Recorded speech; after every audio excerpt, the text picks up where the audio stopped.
So this is from Owen Bond, and I hope he watches this show today, but this was on yesterday's show. He says, love the show, man. With that said, I turn 18 in about 10 days, and I'm wondering what the first thing I should do is.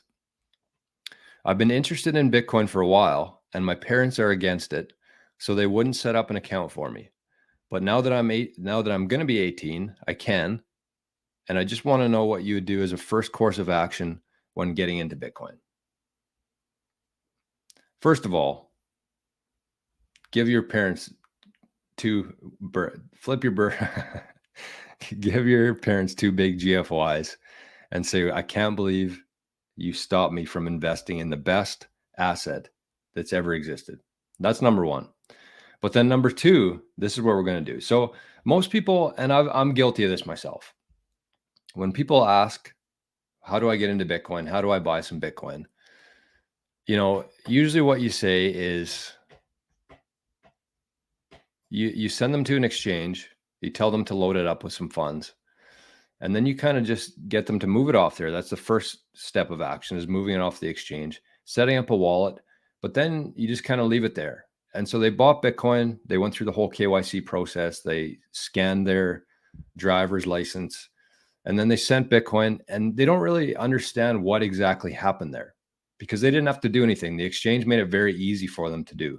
So they bought the Bitcoin, they sent it to their wallet, which is kind of cool in itself, but that's like a fraction of what Bitcoin is. And so I think that everybody, when they start, they should learn about how the mining process works, but also how a Bitcoin transaction works. And so I'm hoping that after watching this, even people who have been in Bitcoin for a little while, they'll see a transaction. There's probably a lot of people in this chat who have never sent a Bitcoin transaction the way we're going to do it here. So kind of cool. So what I'm going to ask is that hopefully this is going to be a good learning experience for some people out there who have maybe never seen it before. But if you're somebody who has done this before, I'm asking you to just help me out a little bit here. So I don't anticipate this is going to be real easy to do live.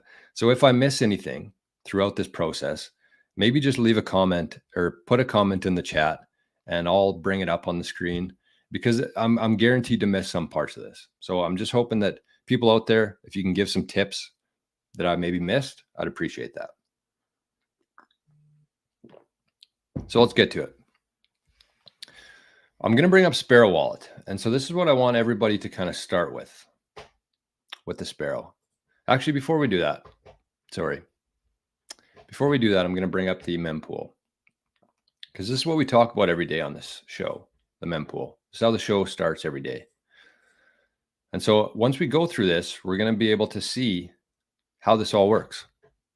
So we are currently at block height 837,248, which means that since January 3rd, 2009, 837,000 blocks have been mined on average every 10 minutes. So since then, 837,000 blocks. This block right here, the last block that was mined, was the transaction fees was an average of 12 sats per VByte. And we're going to see what that means in a second. But within each block, within every single block, is just a bunch of transactions. That's all it is. So you can scroll down here. You can look at the transactions, who sent it to who, what the fees were, everything. So that's basically what a block is just a bunch of transactions. So if I sent Bitcoin to you, it would be included in a block if I did it right. And so I think that's the best place to start. So let's take that down. So Tommy says, what the fuck does bring up the mempool mean? That's a good question. The mempool.space website. Hey, we don't need to get cheeky in here this morning. Adrian Lee, good to see you, my friend. I love the smell of Bitcoin in the morning and coffee. Costello says we get to see Bitcoin's journey today. Yes, exactly. Exactly. Hey, Brett, look at this guy. Look at this guy. This is a founding member of the 88 Sats community. Good to see you, man. He says, disappointing when you finally orange pill someone, then the price dips and they panic sell. Months go by and the price doubles, but they already sold and have no clue what they missed because of it. Yep. That is the purpose of the show exactly. And I honestly don't love the term orange pill. I think we kind of need to move away from that because if it feels too forced. Basically what we need to do is people need to feel pain. They need to experience what's happening in the world right now, which they are. Everything costs so much. And so when they feel some pain, they start asking some questions. They start learning about money, how our money works. And then from there, they see that Bitcoin is the solution to that. Everything's going up in fiat. Everything's going down in Bitcoin in terms of how much we pay for things.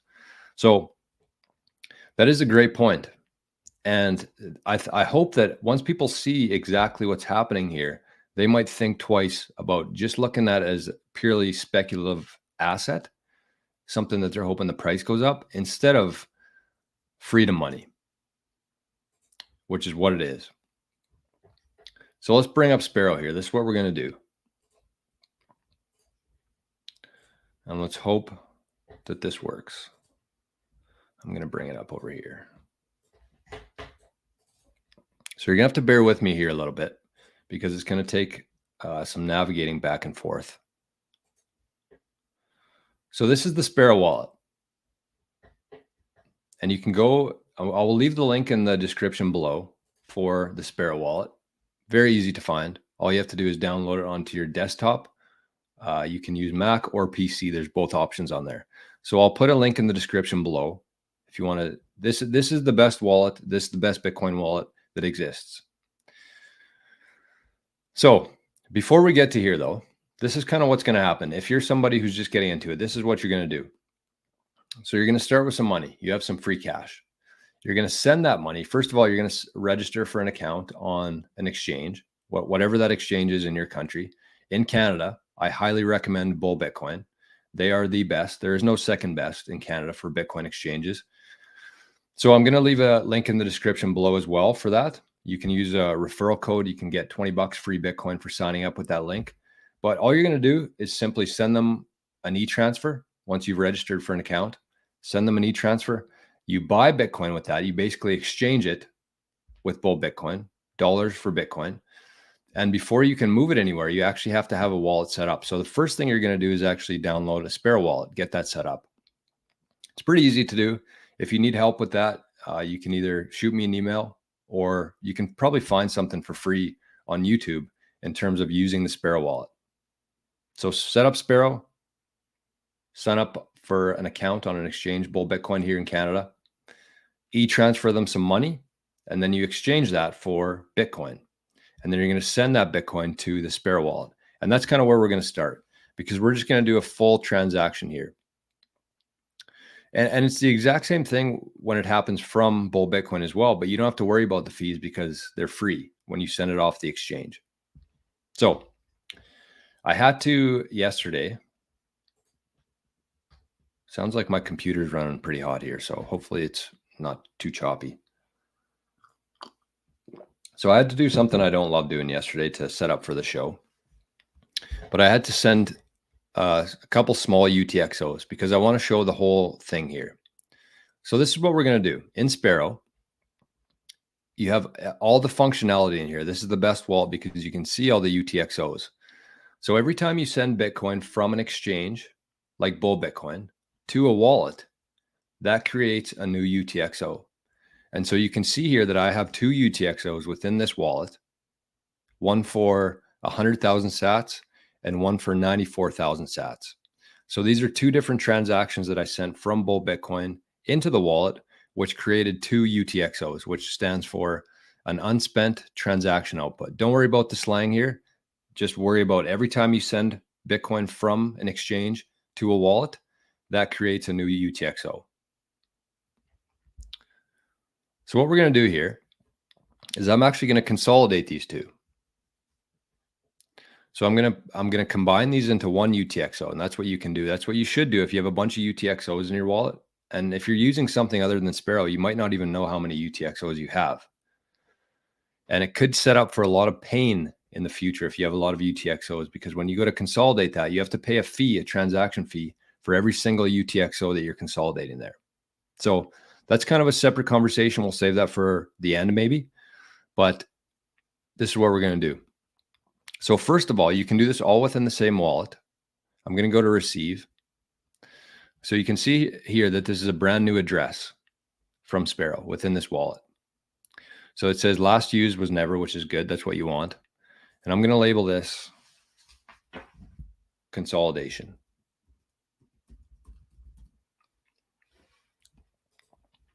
So now I'm going to copy that. Sending Bitcoin and receiving Bitcoin is the easiest thing to do on earth. I know people think that just because it's a brand new thing that is difficult. All you do is copy and paste. So if I wanted to send you money, I'd have to get your banking information, your e-transfer. I have to check with the bank first. With Bitcoin, all I have to do is copy and paste your address. So that's where this is the new wallet that we're receiving into. And so now I'm going to send all of my sats. I'm going to combine my UTXOs, and we're going to follow this transaction on the blockchain, on the mempool. So I'm going to paste it in there, copy and paste. And I apologize to Zap.stream. I don't have you up right now, so I don't know what's happening in there. But I got to stay focused here. So in this case, I'm going to click max there. You can put in any amount that you want in here, but I'm going to click max. I'm going to send the full amount, consolidate it all. And this is the cool thing here. So if you have two options here, target blocks or mempool size. I use mempool size only, and it connects with mempool .space, I believe. So if we go back to mempool.space,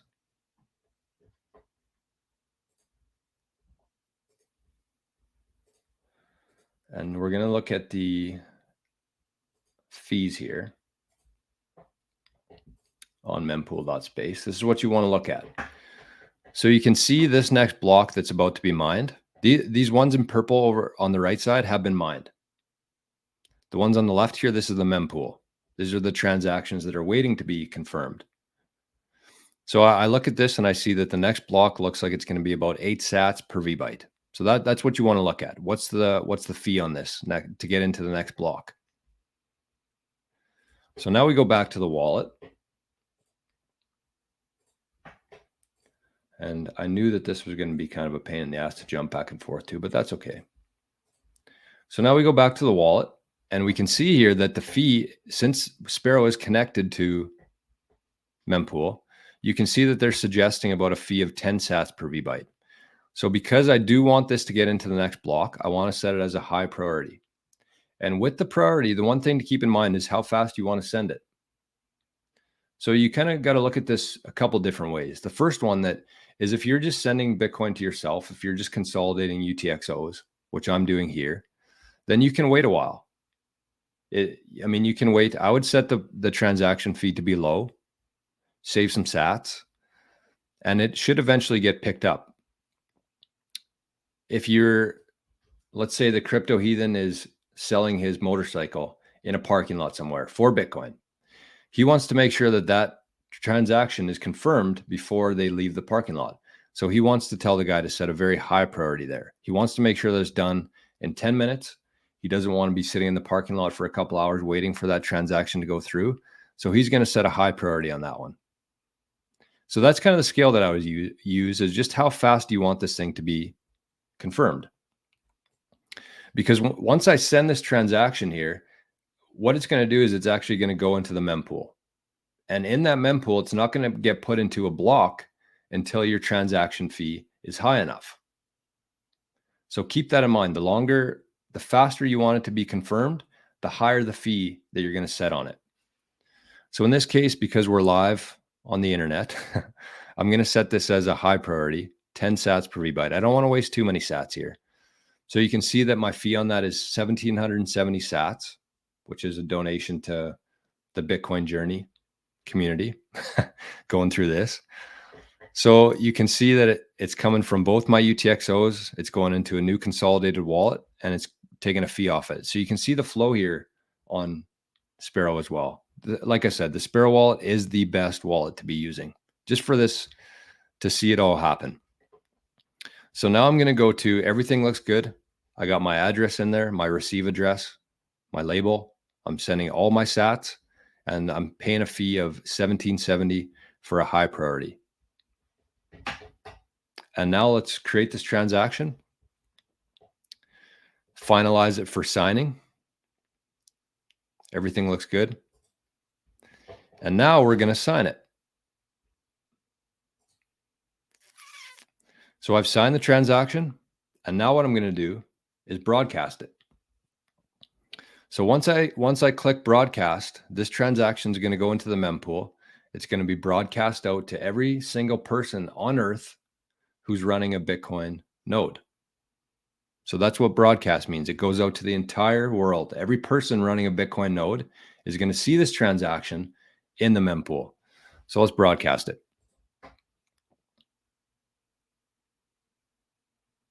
Cross your fingers, cross your toes. So there we go. It says it's unconfirmed. And if we go back into the wallet now, you can see that it is unconfirmed. And this is what you want to be paying attention to in Sparrow. I don't know if you can see this very well or not, but there's a little circle there. And once that fills in with one confirmation, one piece of the pie, that's when that transaction is confirmed, or one confirmation, but that's when it's spendable. So kind of right now, it's just sitting in the mempool. It's sitting in those blocks to the left on mempool.space. So let's go back there. Actually, first thing I'm going to do is I'm going to look at this transaction. Where is it? Transaction ID. So you want to find your transaction ID. You can copy it. And then I'm going to go back into mempool.space, and we're going to search for that transaction. Can somebody in the chat just let me know if my feed is okay? It seems like my computer is running pretty hot, but I haven't noticed anything too bad.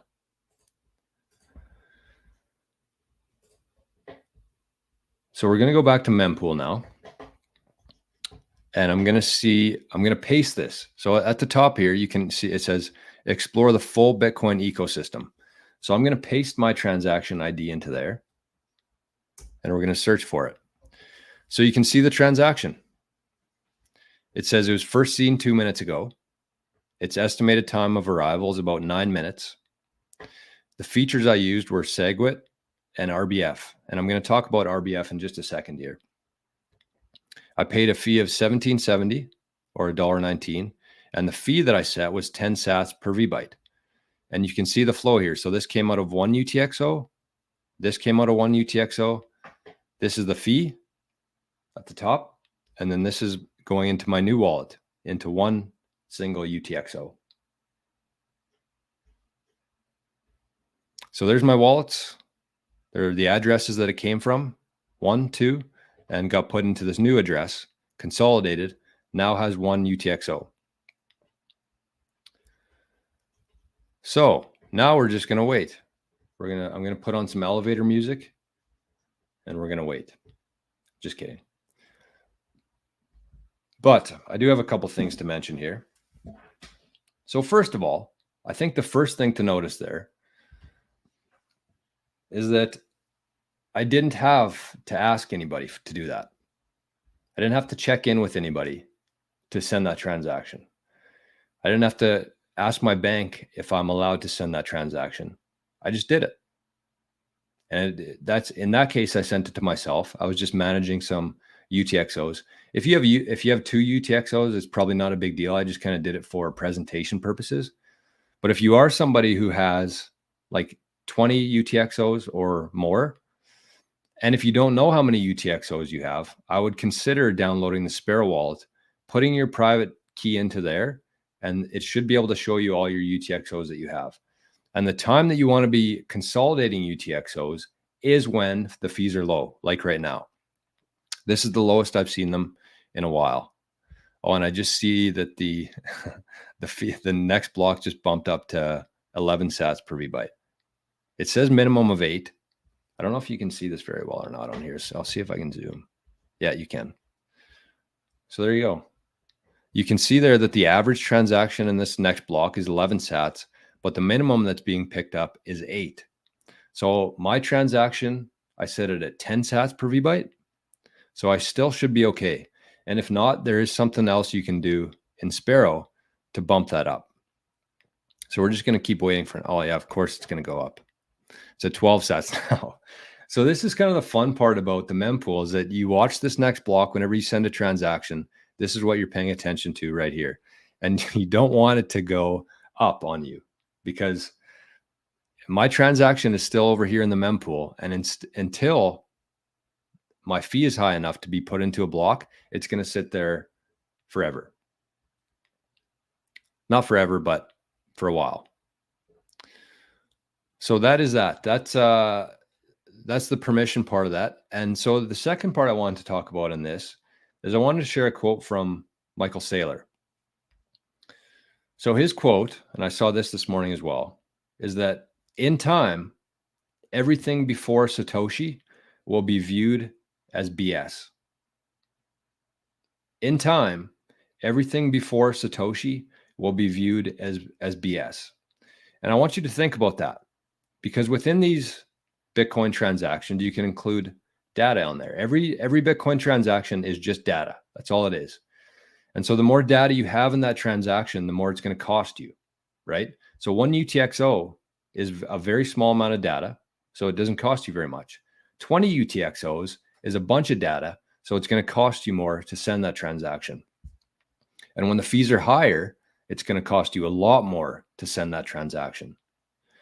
And so that's one aspect of it. But the other thing is that the way this works, and the way that the Bitcoin blockchain works, is when I broadcast that transaction, that got sent out to every single person on Earth running a Bitcoin node. So they now all have an updated copy of the Bitcoin ledger. And the Bitcoin ledger is just a bunch of data, bunch of transactions, bunch of data. And so you'd have to go to every single person on Earth who's running a Bitcoin node if you wanted to change anything on that ledger. So think about how that's going to impact not only money, but history. If you wanted to enter something into and people have done this, people do this. You could put something into a Bitcoin transaction, broadcast it, pay a high enough fee, and it gets put into a block.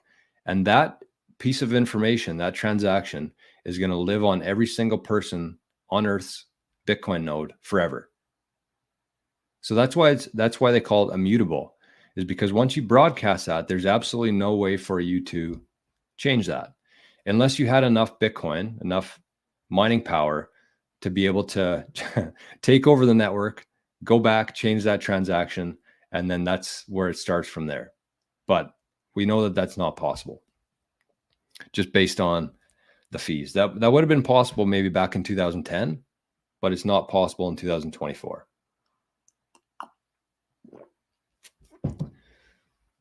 So we're still kind of in limbo here.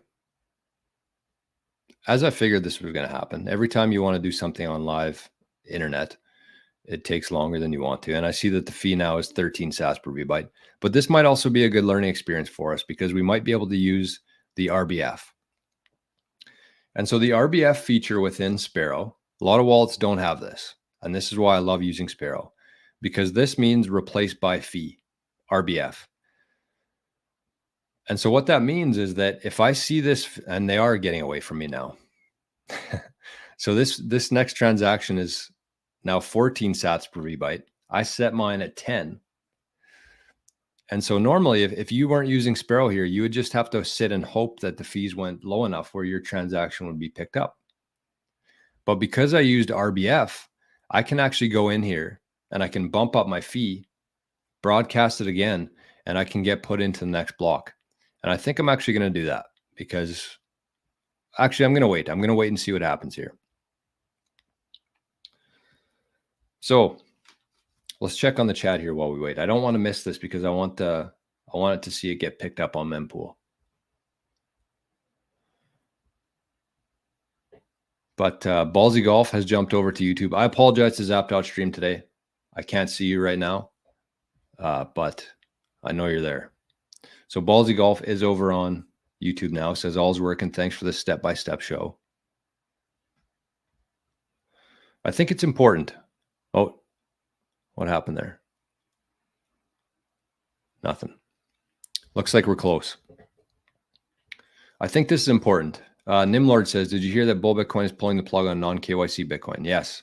We talked about that on Tuesday show, I believe, or Monday show. But we still have, what, 9 days to do it or 11 days to do it? You have until April 15th to get as much Bitcoin, non-KYC from Bull Bitcoin as you can.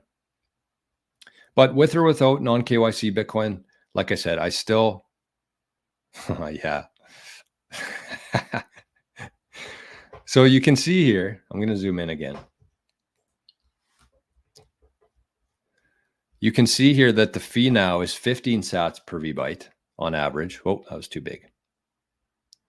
And you can see that this block now has 3,200 transactions in it. And I think the average is about that. So we can expect this block to be mined any minute now. I think the maximum is about 4,000 transactions, but it also depends on how many UTXOs are within those transactions. So I'll zoom out a little bit here. It looks like we're going to have to use RBF on this, which is good. I like that because we're going to actually learn something here. Matt says, great stuff. Thanks for the stream. Of course.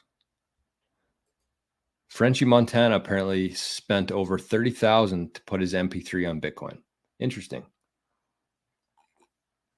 I also saw that one of the members of the Wu-Tang Clan was putting their music on the Bitcoin blockchain. So when you think about the Bitcoin blockchain, just think about it all as data. That's all that it is.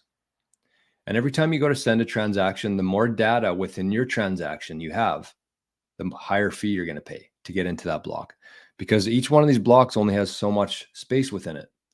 And that's kind of something that over the last, whenever Bitcoin Cash, whenever the block size wars happened, that's what they were fighting over. Bitcoin Cash wanted to increase the block size, which means the blocks can come in faster. They wanted to increase the block size, fit more data into there. But the Bitcoiners said, no, we want to keep this at, I think it's 4 megabytes maximum.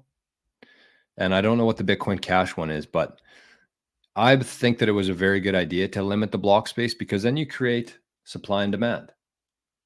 There's the less blocks there is, the longer it takes for them to get mined, or the less space there is on there, and everything moves in a much more efficient way.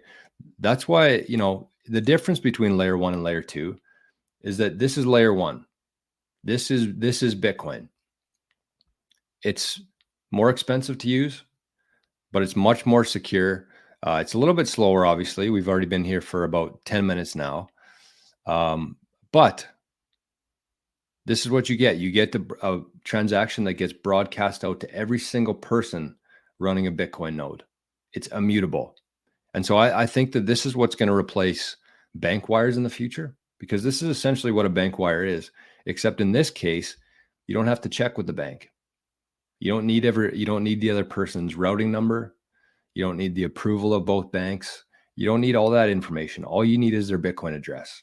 And you can essentially pull off a Bitcoin transaction on your own. A very secure one. Robert's in the house. Good morning, my friend. There's some chat about the Fold card. I don't know about Fold. I'm in the Canada, so I don't know about it. King. That's an interesting way to spell King, almost like knggolf. King D says, I went to Canada Post 2 days ago and wasn't able to finish the transaction. What? That doesn't make any sense. I was there 2 days ago as well, and it worked for me.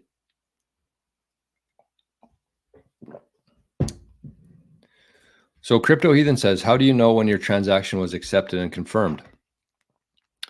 So there's a couple ways to once it's confirmed, this transaction here will change. It'll say that it has been the block that it's in, what time it happened. That'll all get put into a timestamp and included on here, but it hasn't been picked up yet.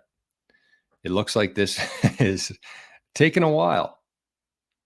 So you can see here that this is kind of one of the things about Bitcoin is most people know that it's every 10 minutes a new block is mined, but we can see here that it's not every 10 minutes. That's the average of it. So we went from 49 minutes ago to 29 minutes ago, and these 3 blocks here were within 3 minutes, but it's been 18 minutes since the last block. And so what's happening right now is the miner who solved the equation and won the block subsidy is assembling this mine or this block. So you can see it. We'll click into this one. Or maybe you can't. Maybe you can't see that yet. Oh, yeah. So this is the next block. You can see the miner here is assembling this next block. And once it's mined, it gets broadcast out to every single person, like I said, running a Bitcoin node. So the average fee is 17 sats per VByte. Mine was 10. So my transaction will not be getting picked up in this block. So I might as well just go and up my fee there. But so it says you can see the total fees of 0.26 of a Bitcoin.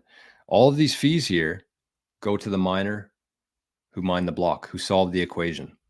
The total transactions in here are 3,200. You can see how it goes up and down because they're assembling this block to make it the most efficient while maximizing the fees in there. So that's what's happening right now. There it is. So that block was confirmed.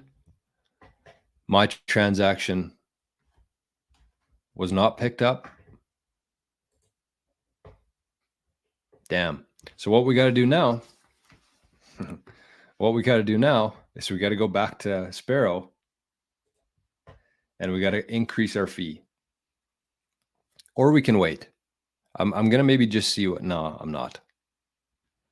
See, it's not a real easy thing to do here because I now need to decide if I want to, because that block took so long, I would expect that this one's going to get mined quicker. And we can see here that the fee, oh, you can't see it. Uh-oh, what did I do here?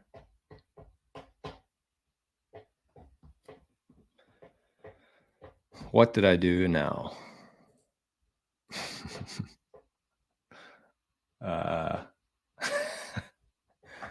Okay, here we go. Okay, we're back. So we can see here that the next block is 9 sats per VByte. That's the average. And like I said, my transaction was 10 sats per VByte. So there is a chance that I'm going to be put into this block still. And now it's going up again. So I'm just going to replace the fee. I'm going to bump it up. I'm going to make sure that we get this done because we really don't need to have a 2-hour live stream here sending a transaction. And this is a good learning experience, I think. So how do I get rid of this? There we go. So we're going to go back to the Sparrow wallet. We're going to bump up the fee because we used RBF. We're able to do this. And so let's go back to Sparrow.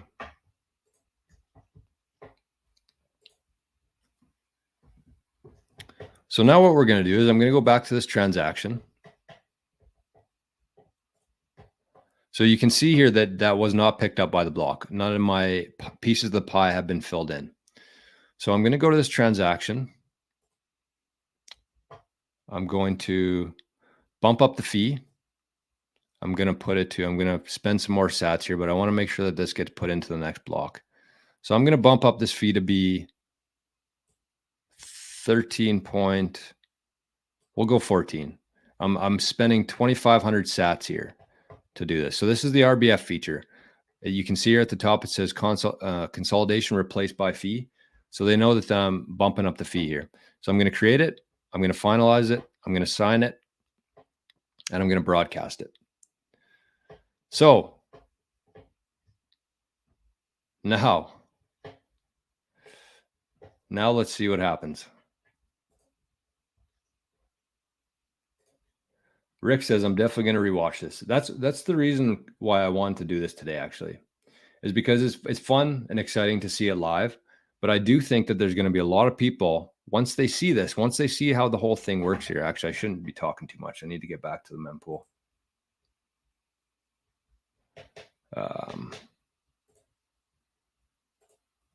There we go. So once people see how this whole thing works, I think they're going to change their mind on Bitcoin quite a bit. So you can see that my transaction changed here. It says this transaction has been replaced by this. So we're going to go to my new transaction with the RBF. And you can see my RBF history. I went from 10 sats per VByte 19 minutes ago to 14 sats per VByte 1 minute ago. Okay, so we're back. I think we're going to be okay here. Keep your fingers crossed, keep your toes crossed, and let's hope for the best here. But as Rick says, I'm definitely going to rewatch this. So it is fun. It's exciting to watch this live, but I wanted to make a really good resource for people for the future when they actually go to send a transaction, because what I want to be, and one thing I've always done from the start of the show is talked about the best in every category. So that means with exchanges, Bull Bitcoin, with wallets, Sparrow, with devices, Cold Card. And in your Bitcoin journey, you're going to run into a bunch of different things. You're going to hear about this new wallet, this new exchange offering this device that does this, and you're going to be led down all these different roads into different altcoins too. But we just have to keep it simple. We have to stick to what works and just do that until it doesn't work anymore. So once if you're getting serious about Bitcoin, I want you to download the Sparrow wallet. I want you to manage your UTXOs properly, learn how to send a Bitcoin transaction, and you can always come back to this video, which worked out perfectly, other than it costing me some more sats, but it worked out perfectly because we were able to send the transaction, follow it, and then increase our fee so that we made sure that it gets picked up in the next block. So hopefully this works. In the meantime, I'm going to look at some chats here.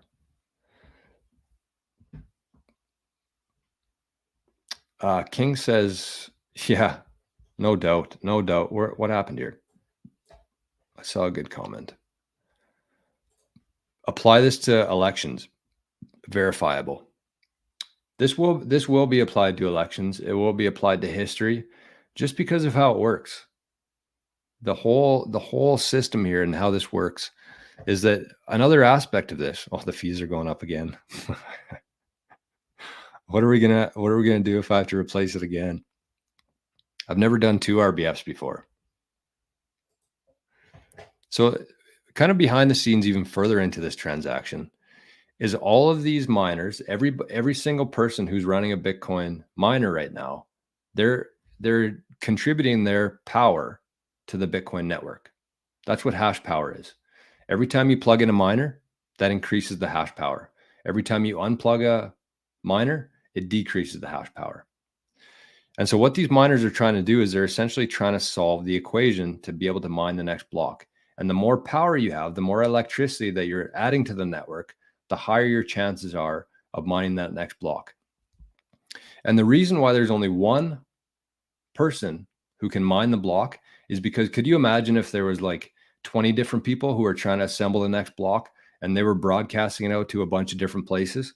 The reason there's only one miner who's allowed to mine the next block is for that reason. So there's only one block. They're responsible for putting it together, assembling the block, putting the transaction in it, and then that gets sent out to the entire network. One person. Not 20, not 50, not 100 different people doing this. There's only one person. And that's the purpose of the block reward and the subsidy, is to incentivize people to do that. So the more people mining, the more difficult it becomes, and the higher the fees are within it. Okay, I'm starting to sweat a little bit here because we're at 12 sats per VByte right now, and I set mine at 14 sats per VByte.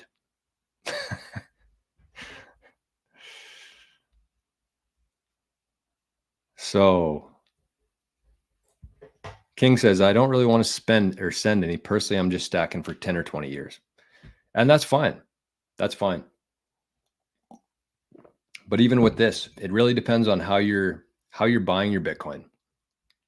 So like I said at the top of the show here, is that with this Bitcoin transaction and with the wallets, every time you buy Bitcoin on an exchange, whether you're using Bull Bitcoin, River, Bitaroo in Australia, whatever exchange you're using, every time you move that Bitcoin from the exchange into your own wallet, that is one UTXO. So every time you do that, if you're DCAing, if you're somebody who buys every week and sends it to your cold storage, you're going to have a shitload of UTXOs. And when you actually go to send those UTXOs, you're going to pay a ton of Bitcoin to do it. So that's something that you have to keep in mind. Even if you are somebody like King here, who is stacking for the next 10 or 20 years, that's something that you have to pay attention to, is your UTXOs. So even with this transaction, and what I did here was consolidate. So what you do there is you just take your UTXOs, you create a new transaction to a new address, you send it there, and then it consolidates into one single UTXO, which is a good way to do it. You don't want to have all your Bitcoin in one UTXO, but you should have your main stack. Let's say that you have one Bitcoin. Oh, fuck, I'm going to miss the block here probably. Oh, it's at 14 now. Oh, why are you doing this to me, mempool? I'm just trying to do a good deed for the Bitcoin community, and you're screwing me.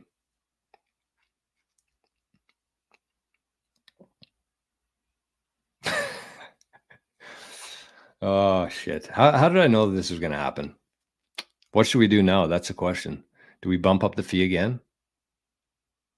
Or do we wait? Oh, I don't like the looks of this. We're going to wait it out. This might be a 2-hour live stream today, but it's going to confirm one day. We might have to pay more sats, but we're going to get this baby confirmed. Okay, so this is King's strategy. This is a great strategy. Buy $1,000 at a time from Bitcoin Well straight to cold storage. That's a great strategy. And forget the dollar amount there, because the dollar amount is going to change over time. But I would say a good rule of thumb would be, until you have at least, let's say, 200,000 or 300,000 sats, don't move that to your cold storage yet. Just leave that on the exchange for a little while. Until that gets up to about 200,000 or 300,000, maybe even 500,000 sats, then send it to your cold storage. That's good Bitcoin practice. I think we're going to miss this block.